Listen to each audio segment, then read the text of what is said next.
Talking about, like, say for example, you think you take her on a few dates. All right, it's time to drop the drawers and everything. Like, most men have thought something along that pattern. I remember, hey, what's up, everybody? In this video, I want to go over the 7 things that most men have done at least once in their life.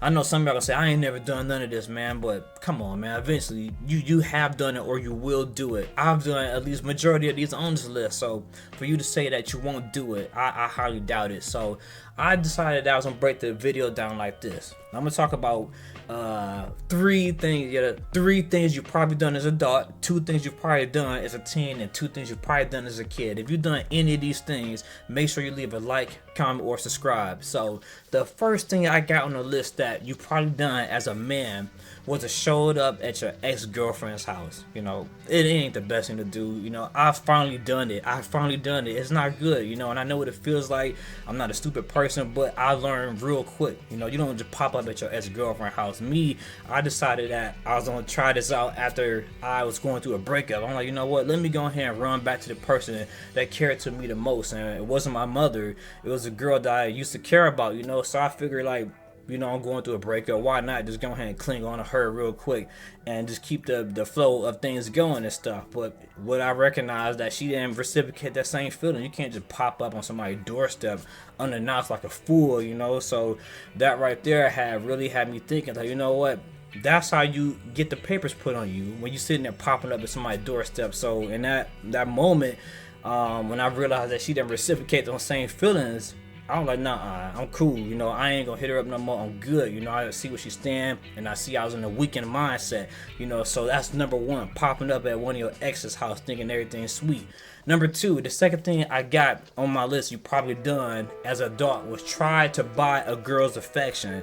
Come on, man, we've all done that. I ain't talking about like you out here trying to go spend $40 to get her back to the crib. You know what I'm talking about, what happened after that. I ain't talking about like that. I'm talking about, like, say for example, you think you take her on a few dates. All right, it's time to drop the drawers and everything. Like, most men have thought something along that pattern. I remember when I used to do Lyft and stuff, I was giving this girl a ride. She told me about when she was at work, it was this dude that would put flowers on her desk every single day. And she told me something, yeah, he just been a nice guy. I said, man, stop playing. Ain't no dude just gonna be buying you flowers and putting flowers on your desk every day and it won't nothing in return.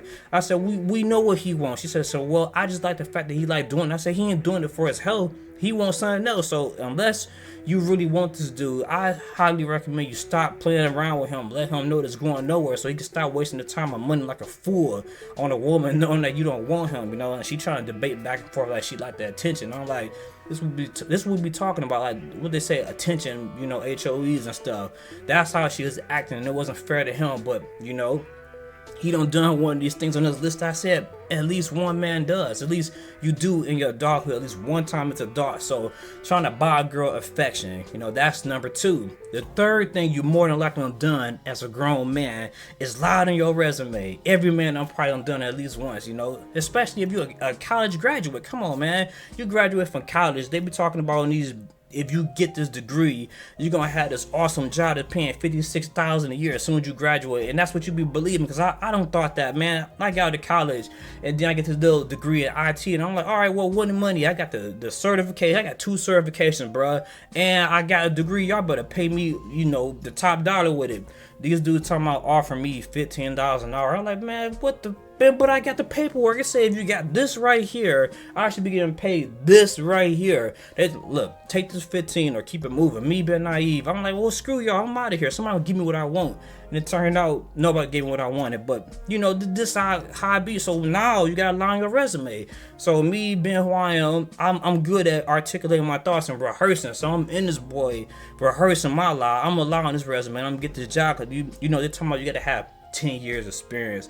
I just graduated. How the heck I'm gonna get 10 years experience and nobody gonna hire me? So I had it all rehearsed. I'll be like, look, my name is TyShawn. I got a degree in computer science. My skill set is racking, stacking, cabling, servers, and switches. If you hire me, what I bring to this company is XYZ, you know, because, you know, people got a short attention span, like 15 to 30 seconds. If you can't get out what you're looking for within that time frame, most people start losing, focus on what's going on. So, I had to have that stuff rehearsed.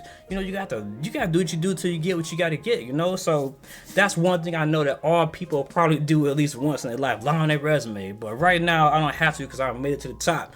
The fourth thing I would say you probably done in your life as a man, now we're talking about the teen years. The fourth thing you probably done as a man was foolishly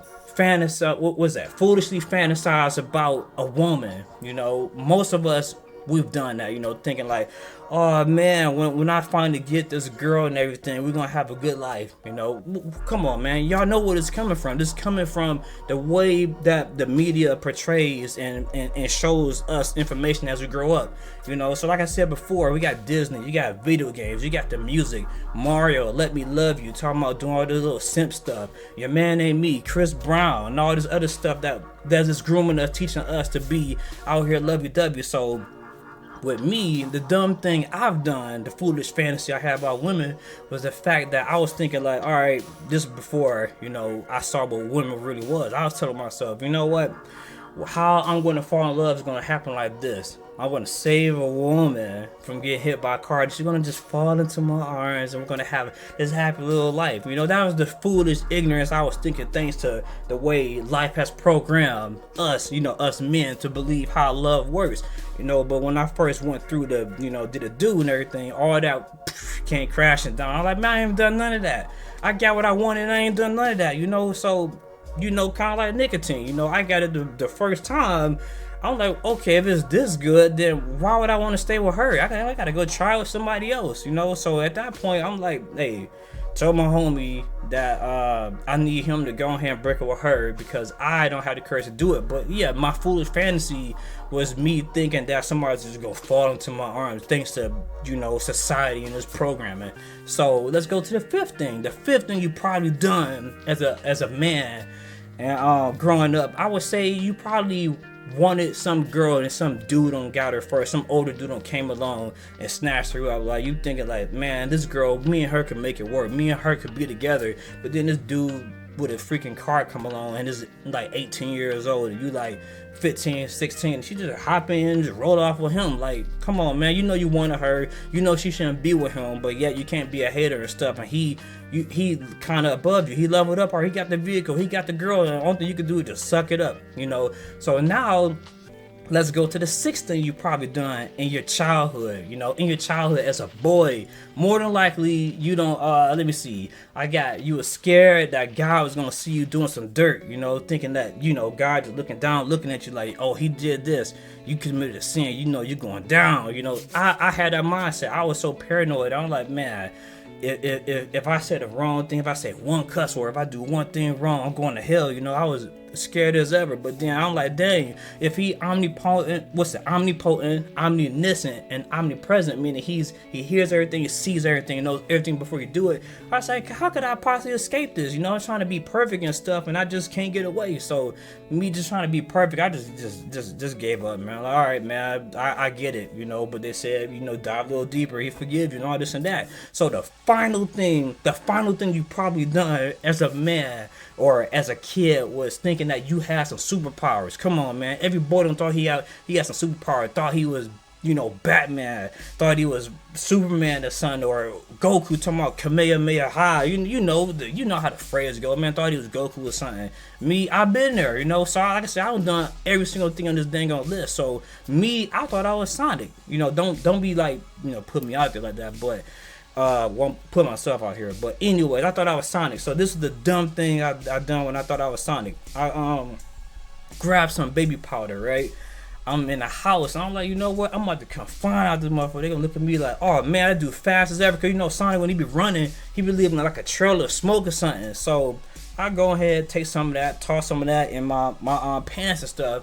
Come running top speed out the house so everybody can see me. I come out the house, it's leave like a big old white trail, and they thinking maybe it was a fire, but that wasn't what I was trying to convey. A fire coming from my pants, nah, that's supposed to be the smoke cloud that Sonic be leaving and stuff, but that ain't what made it the worst thing that happened. So while I run, I think I tripped over like a rock or a lid or something, I right into the dang on ground, man, in front of everybody, nothing but pain. I got right back up, Took off running right around the corner and stopped around the house and folded. I'm like, oh my God, I was in all the pain. Not only I was in pain, I was embarrassed because, you know, I took an L and I was trying to show off. You know, I denied it for many years, but eventually, you know, I confessed. So if y'all like this video and y'all don't done at least 2 of these things on this list, leave a like, comment, or subscribe. This your boy Labz, and I'm out.